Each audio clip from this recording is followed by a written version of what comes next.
So, WiseSkin stands for Wireless Sensor Skin Network for Tactile Prosthetics. And this project is a new one. It started about a year ago. What you see here are some of the kind of electric hands that exist today. The amputation of a hand or limb is obviously a significant disability that comes with it significant consequences in terms of the person's daily activities and their quality of life. And although functional myoelectric prostheses exist today, they are often not so much used due to a lack of sensory feedback functionality. And we can imagine that as the world's population continues to grow and ages, that there will be more and more people with need for such prosthetic limbs due to various different reasons. And a sense of tactility is important, it is needed here, not just for the feedback control of the prosthetic limbs, for example, the gripping of the hand, various different kinds of grips, but also for the person to perceive the prosthetic as a real part of the body, thus inducing what we refer to as a sense of body ownership and a natural sensation of touch. And today we say that there is no solution for restoration of a natural sense of touch for persons using prosthetic limbs. And here the proposed solution. On the top you see a hand today, limited sensation of touch. There may be some patches of skin, for example, on the tips of the fingers. And what we can imagine here for WiseSkin is a kind of embedded solution into the cosmetic covering of the prosthetic. It may be a glove, it may go over the forearm, or it may cover larger areas. And so we can say tomorrow a natural sense of touch, and we seek then to transduce the artificial skin outputs onto what we see here, the phantom limb mapping. And this solution is a non-invasive solution. That is our focus. However, it can be used with invasive type systems. And you can imagine then that there is a mapping between a person's index finger and one of the points that we see here, which is then stimulated, and the person then, leveraging the phantom mapping, feels not only the sense of touch, but feels as if it is, if this is correctly mapped, their index finger. So again, non-invasive. Technical challenges, we were asked to summarize some of them. We have here challenges across the board in this multidisciplinary project, from reliable sensors and sensing, for example, pressure, shear, possibly others in the future. But there's also a need for ease of use, freedom of movement, flexibility, if you will. There should be a minimum impact on the autonomy of the myoelectric prosthesis. It does have a battery, but we need not to charge more than once per day. We need scalability and modularity. There may be as many as 100 to 150 mechanoreceptors per centimeter squared in the tip of a finger. And although we're not looking at that in this project, there are projects that are looking on the order of 80. And that, for example, is one of the DARPA projects involving smart skin. There is a need, obviously, for fast reaction, real-time, low latency, and for sensory feedback, actuation, and of course the human electronics interface is very important, and the materials themselves. So we're really pushing the forefront of technology in miniature, ultra-low power sensors and communication devices, but also the materials and the sensory feedback systems. Key innovations are in the domains of wireless sensor technology, reliable miniature soft MEMS sensors, for example, for the pressure, but also scalable routing, adaptable MAC, robust event-driven, that's a high-density wireless sensor network.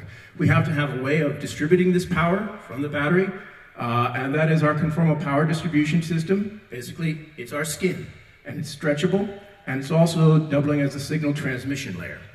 And we have advances, innovations in terms of the tactile sensing perception itself in the studies of the way the person perceives and how they may learn. And also, of course, the system itself, the skin, and our target here to provide a natural sensation of touch. In terms of applications themselves, our focus has been on the non-invasive solutions for the tactile prosthetics. But of course, it can be used for invasive. It can be used in the sense of smart materials, for example, for braille displays for the blind, for rehabilitation, and for surgical simulators. It can be used for robots, where it covers large areas, in some cases for fine manipulation and gripping, but also for service robots, assisted living. And for other applications including commercial, touchscreens, haptic feedback, and other haptic applications including smart gloves, for example, for firefighters. Thank you.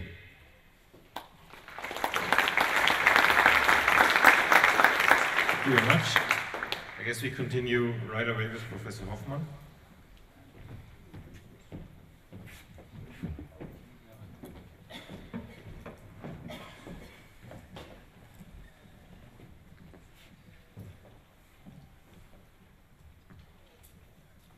Okay, thank you very much. Good morning. So I will present the project MagnetoTheranostics, which is a project which just started last year. This is a little bit different than the project what we have seen so far, because it's dealing with nanoparticles for medical applications. And the idea in this project is that we use superparamagnetic nanoparticles for detection of the cancer and treatment of the cancer. So in one part we have here the particle area, so we have to look on the composition, the characterization, the tox screening. Then we have to functionalize such particles with the antibody, but also with biocompatible coatings to make it useful for direct injection of the intravenous or in the lymphatic system. But we have also to produce injectable nanocomposites where you use the same type of particle also for the primary cancer treatment, and these are for detection and metastasis treatment. So then we go in vitro, we have to look for the specific adsorption. This is the big problem what we have in a nanoparticle for medical application today, in drug delivery and other things, is the specific adsorption of the nanoparticle at the tissue which we are like to that the particle are, in the right cells, yeah, and if possible to a high percentage. And then we have also looked for the heating, because we do hyperthermia, means we use the same particle which we are using for detection by MRI, we are using for heating of the cancer. Then we have to go for sure in vivo, and then we have to combine these two, and we are ready for human clinical trial. Not to do it, but ready to be. And because we are using this particle, so we have to heat it, we have to apply magnetic field, alternate magnetic field. So we have also to do at the same time not only the particles, this is the nano part, we have the biological part. Here we have the engineering part, and we see the Nano-Tera, the Tera part. Yeah. This is, we have to develop the magnetic field generator, which generate alternate magnetic field in the right frequency, in the right magnetic field strength, which is adaptable in clinics and is accepted by medical doctors. And for sure, the development of the simulation tools. So here we have on this side, we have EPFL on the material side, we have SCHUV also on the material side for the MRI aspect. We have also University of Geneva, which is on the pharmaceutical part. And then we have here University of Zurich for animal experiments. We have Insel in Bern for MRI, and all the background in the, for the application. And we have ITIS Foundation for the generator, development of the generator. So the aim is as yeah, this one picture is okay.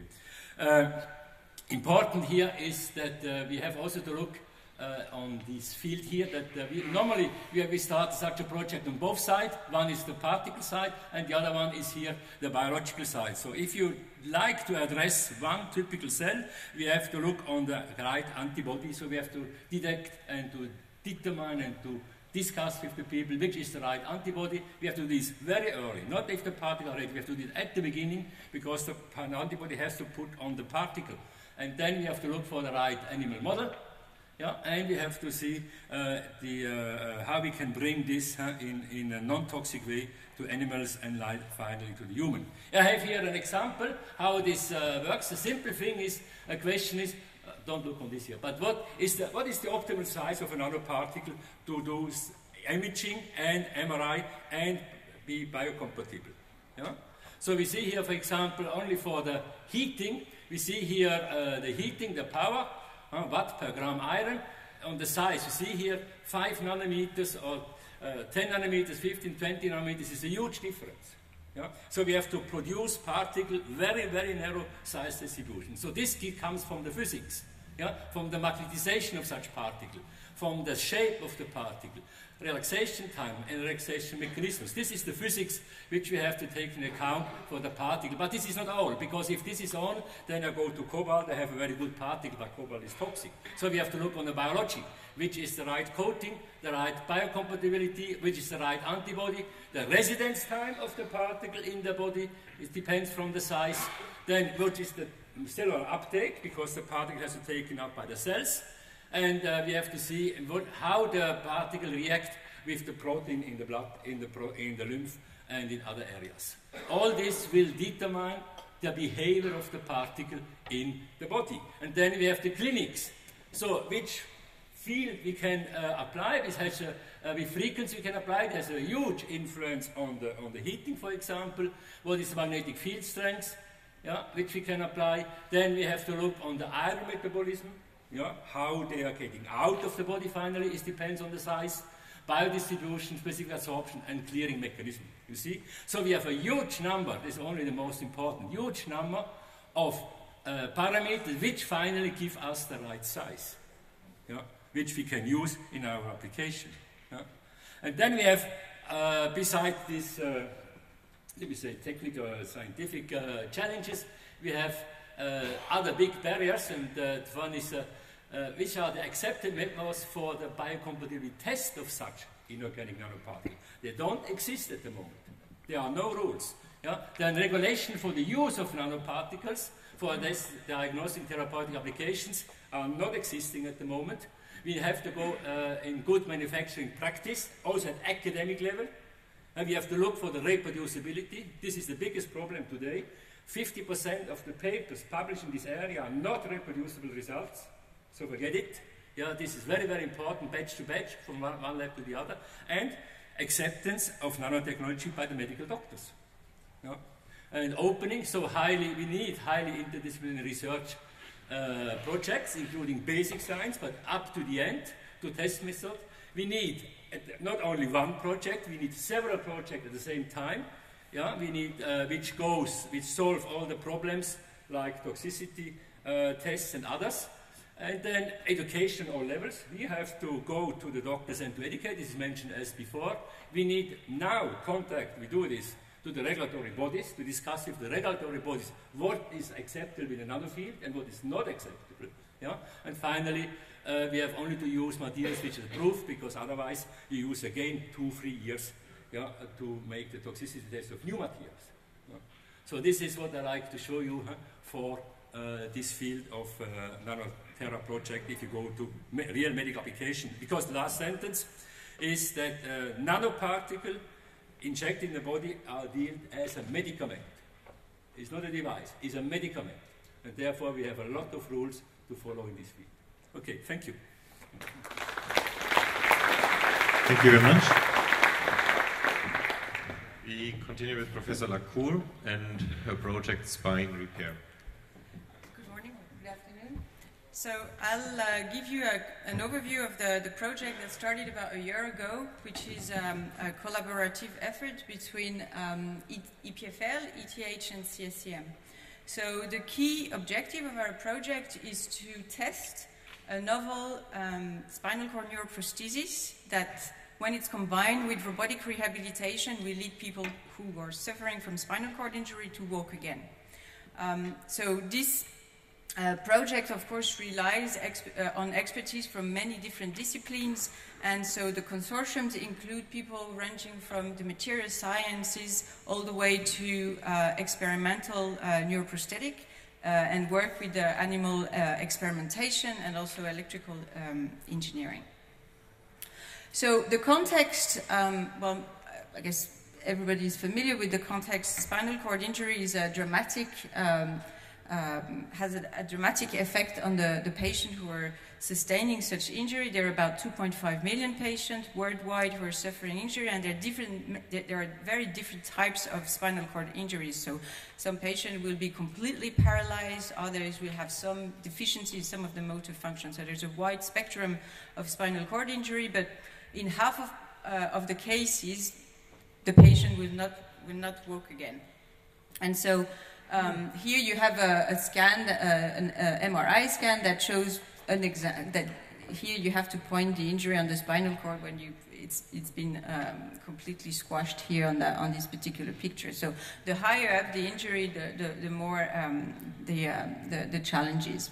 So there is some hope for patients to actually walk again, and this was particularly been highlighted a couple of years ago when Rob Summer, who is a patient who suffered a spinal cord injury when he was in his 20s, was able to stand and do some walking by himself. And this was enabled by electrodes that were positioned at the surface of the spinal cord, so they're stimulating locally at the level of the spinal cord, and they're combining the electrical stimulation with robotic rehabilitation. So here you see him walking on the standing here, but he's also been practicing and walking on treadmills.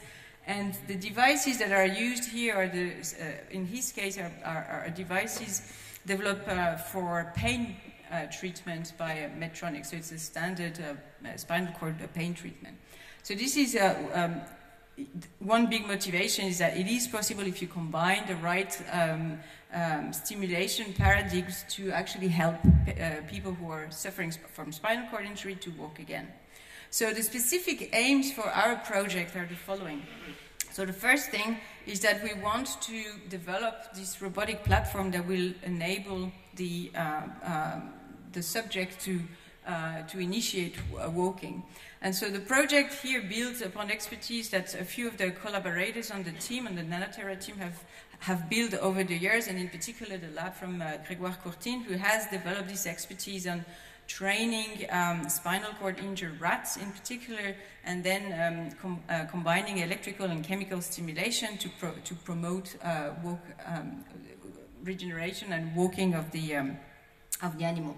Initially in the Nano-Tera project we had envisioned to also work with a rat animal model, but given that we now really want to push toward a fully integrated system with a wireless platform, we've also decided to shift with using non-human primates. And one of the reasons is also because of the sizes of the subject, and placing the wireless interface we hope will be also easier to implement in the case of non-human primate. So we are developing the robotics platform to study the locomotion, the gait of the animal, and then the heart of the project is to really build a system that is drawn, the cartoon here that is drawn on the slide, and I'll drive you through the different elements. So here is a cartoon of the spinal cord with the brainstem and the brain. And we have to develop electrodes that will be sitting directly at the surface of the spinal cord. So this is done across the group of Janusz Voros at ETHZ and my group at EPFL. So the yellow traces you see here are the conducting line, and then the little dots corresponds to the actual stimulation point that will be on the spinal cord. Then the implant is slid, so under the vertebra, and then has to somehow come out above the vertebra, where then it will be interfaced with an electrophysiological chip that will allow us to control the electrical parameters for the stimulation. So what we want to do is not only stimulate one or two of these electrode sites, but actually to modulate in real time, depending on how the subject is walking, adjusting the stimulation parameters to do this. And so we need to have the electronics to do this directly on site. And then this analog part of the electronic is connected to a radio, so a telemetry system that is all implanted into the patient or the subject, and then we'll allow to have a completely freely walking experiment.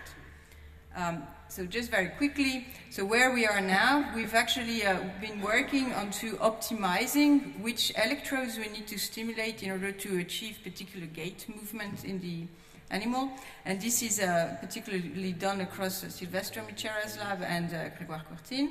We've also done some work onto placing the electrode at the surface of the spinal cord, and here is a section of a device that was explanted after 7 weeks in vivo. You see a section of the spinal cord. This is the implant itself, and what is very good here is that the implant doesn't induce any damage to the spinal cord. So we have developed a technology relying on very soft material to actually comply to the softness of the spinal cord. And the third point is to develop the embedded electronics, both on the telemetry side, this is done by CSEM, and on the stimulation side, and this is done at ETH in Basel.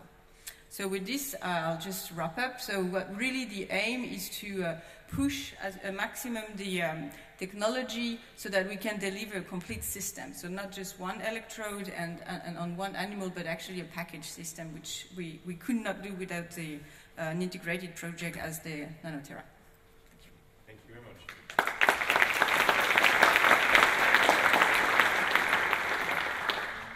Next presentation is given by Professor Bert Müller.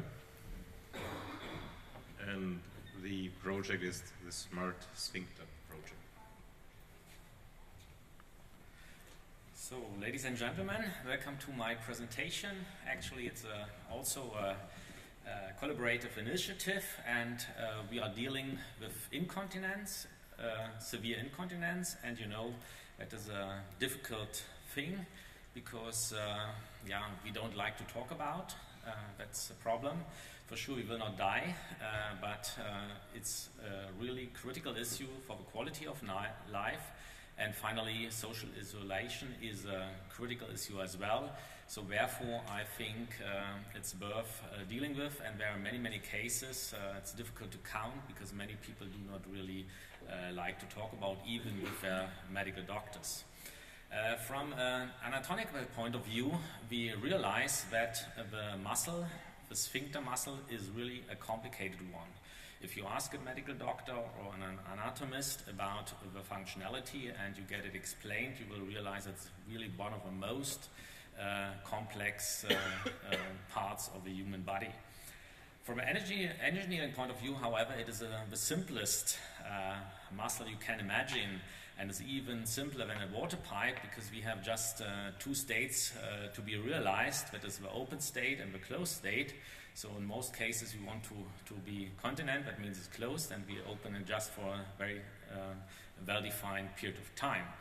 Nevertheless, it's difficult to build that interface, and we have to define the target specifications for a biomimetic design. That means a design that is very similar to the nature, or some people would also say a nature analog design. That means that we keep the functionality as in the healthy human. And what we have done so far is we have analyzed the anatomical restriction, that means mainly the geometry.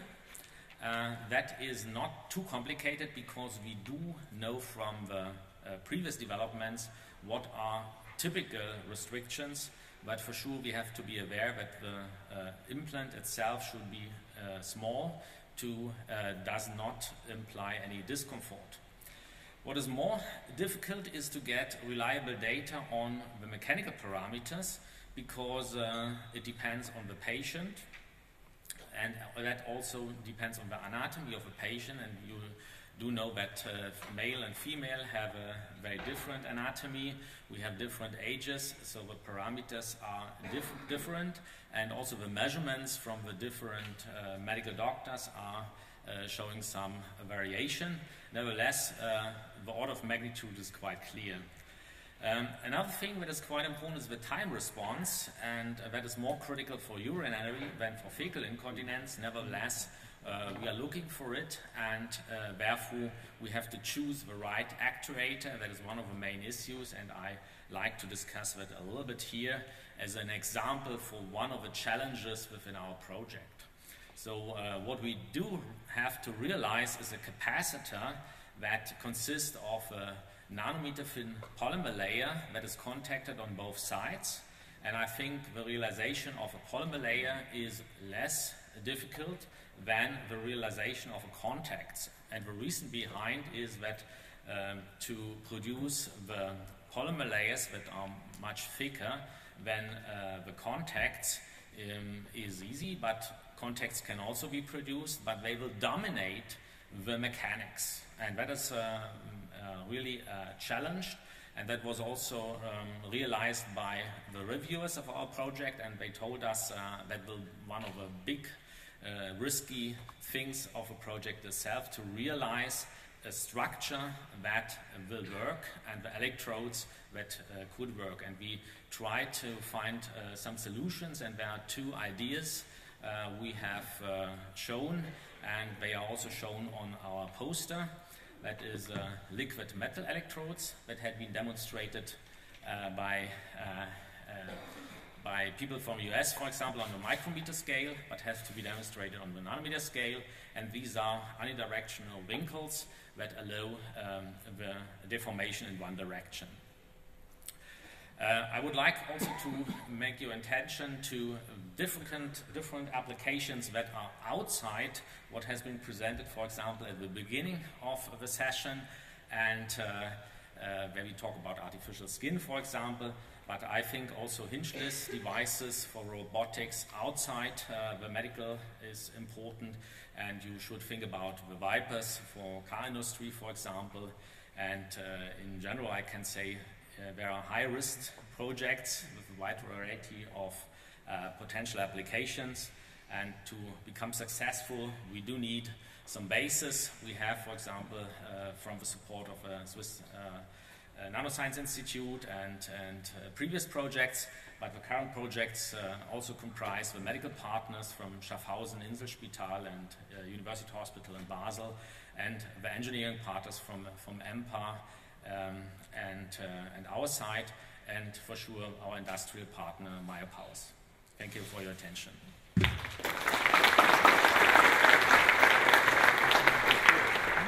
Thank you very much. The last presentation is given by Professor Weber from the University of Bern.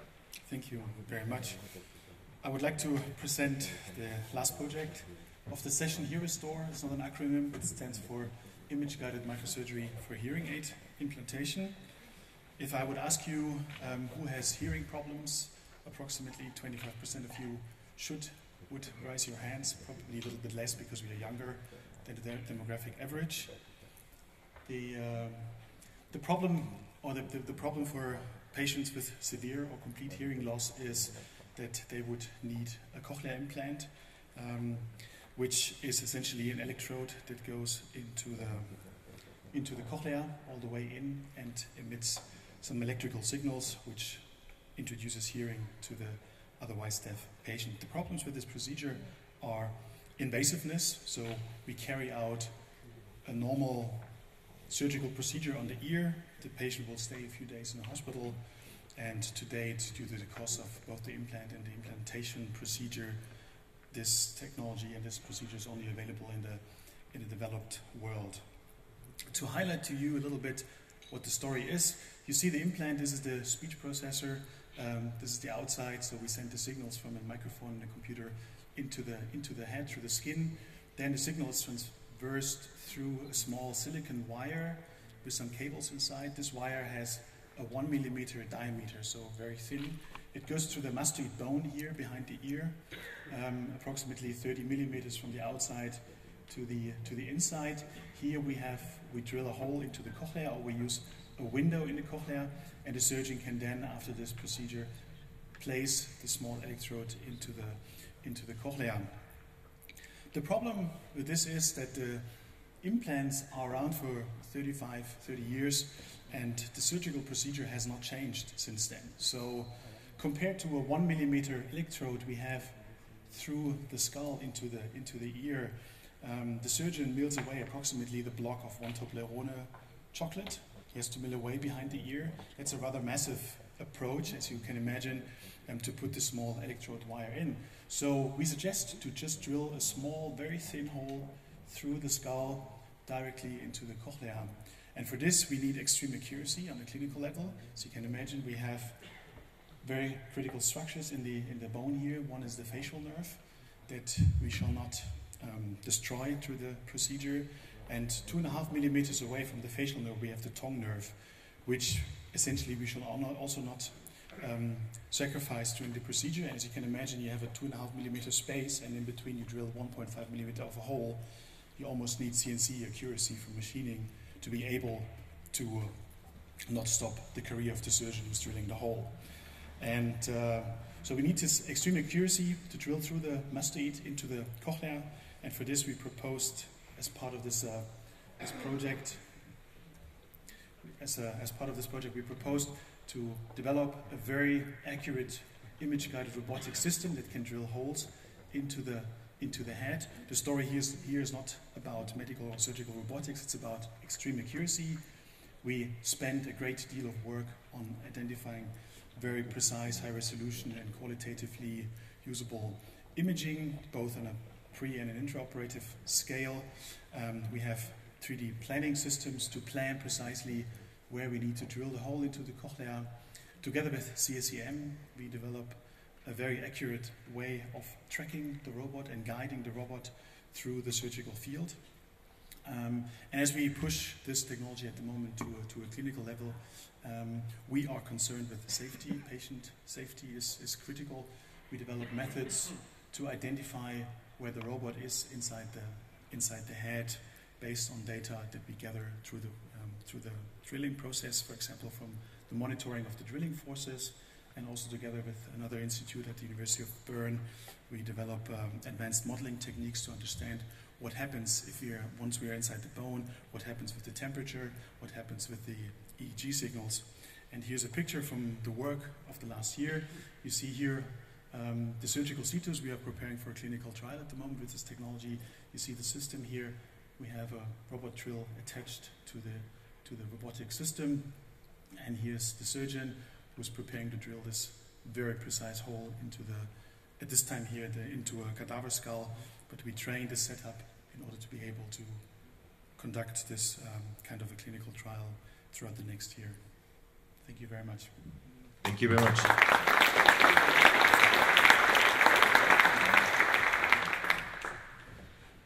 So thank you very much to all 5 speakers for the short introduction into their project. Actually, I would like to start the panel discussion with a question towards system integration aspects, and finally certainly also fabrication and production aspects. So when I like to summarize your 5 projects, which is not easy, but I would say all these are projects where materials and forces meet living tissue or the human body. So when we introduce new materials into the human body, and some of you do very fundamental work in introducing new materials, then we have to consider on one side the risk aspect for the humans. This was partly addressed in your presentations, but we need also to discuss stability and reliability with respect to the technical systems which we incorporate in the body and which hopefully stay there for a very long time if they are applied once. And I'd like to start, Professor Lacour, Stephanie, first, what the challenges are in her project with respect to the stability of the systems. So that's a critical point for, I think, every single neuroprosthetic system, because they're really designed so that they will last for the lifetime of the person or the patient who will wear that neuroprosthesis. And at the moment, if you look at the clinical implants, they're based on very simple materials. They're usually made of silicone for the casing, and then they have platinum or platinum iridium for the wires and the electrodes. So just 2 simple materials. If you look at all the neuroprosthetics that are developed in research, we use 1 million different materials. And there's very little at the moment feedback on the stability of these materials. So, and there are several reasons for this. One is the time scale to evaluate the stability, because the response of the biological tissue to the implant happens at different time scale. There is a response acutely at the time of the implantation. Then there's a response that is sort of short-term, mid-term, and then there's the chronic response.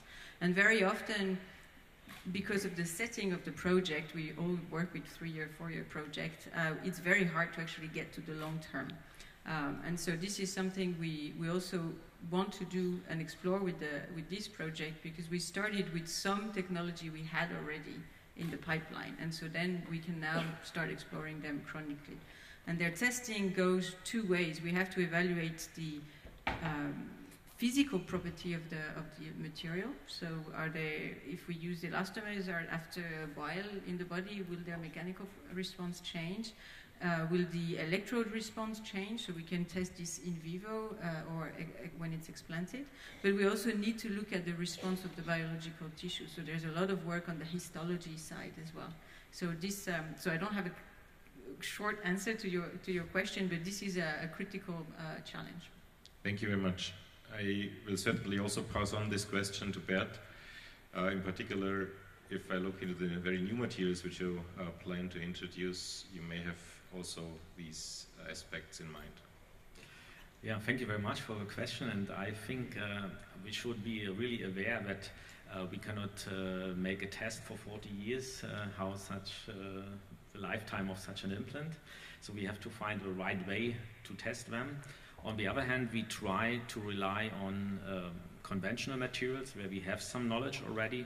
So, for example, in our case, we will try to encapsulate everything into silicone that is well established, and we want to avoid that there is some diffusion through these silicones. But for sure, we know that there is usually some diffusion, so we have to incorporate diffusion barriers, and so forth. So there are a lot of things to be considered.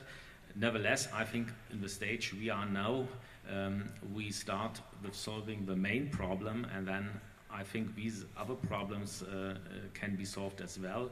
And for sure, because of a restricted period of time, we have to postpone it somehow to the next step. That means a CTI project to realize a set of prototypes before we can really say about the reliability of such an implant.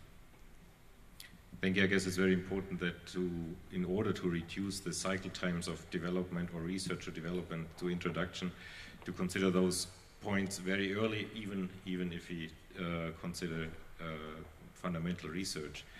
The risk the other way around.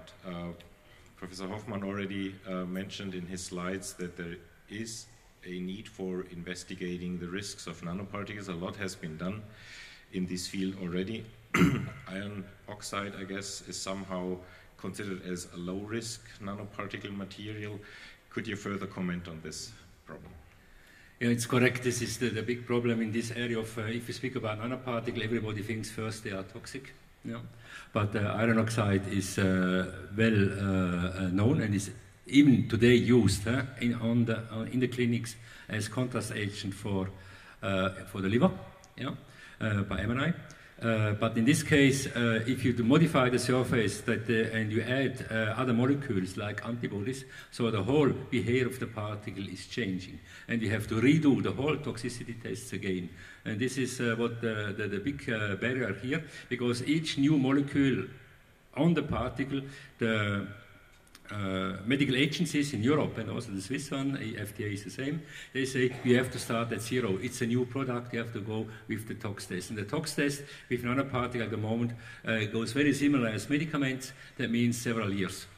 Yeah, and so what we are this means is maybe you say it's not very innovative, but this means for us, if you go really with nanoparticles, we have to stay with well-known materials and combine this so that we have really a low risk regarding the outcome of tox test later. Thank you. Before I continue with my questions, there are certainly questions from the audience, maybe to this topical complex. Actually, I have a technical question for Stefan. So you mentioned you have a precise way of drilling a hole through the skull, and you mentioned that this is only for Western countries. Is there a way to use your machine to do it through the inner ear directly, through the tympanic membrane, and not through the skull?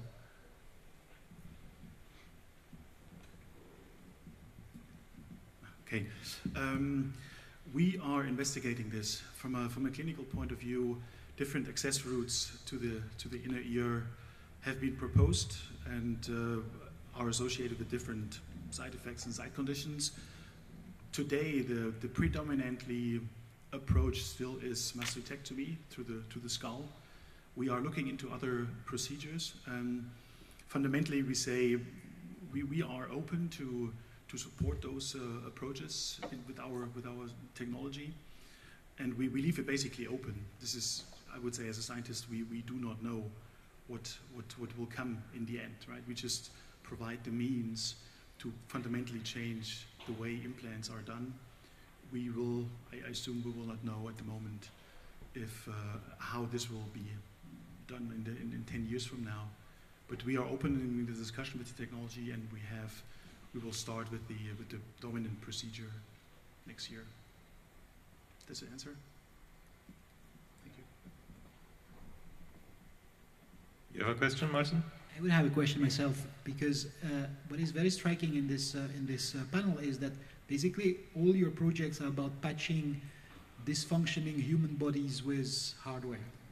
And my question is, do you have in your domain the same effect that people have with drugs, so that the effect of drugs can decrease over time because of accommodation effects, because the body gets used to it?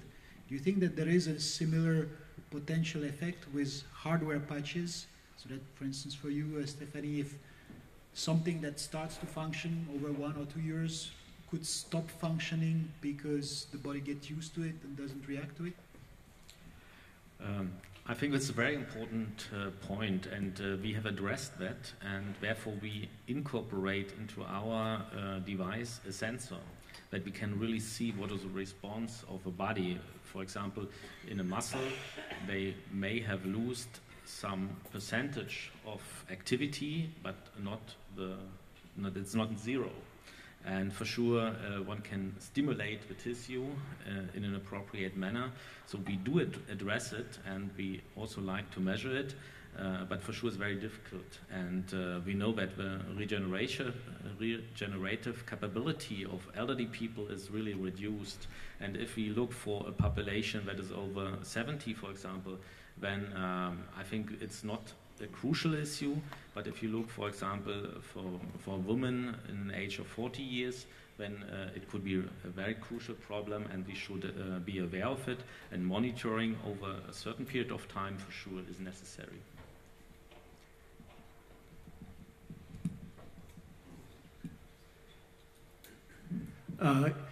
Yes, thank you for your question, and certainly that's a very interesting question.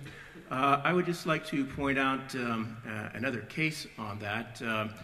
There have been some studies whereby the back of a person was stimulated, and they were able to learn to control a prosthetic arm and to do so better over time.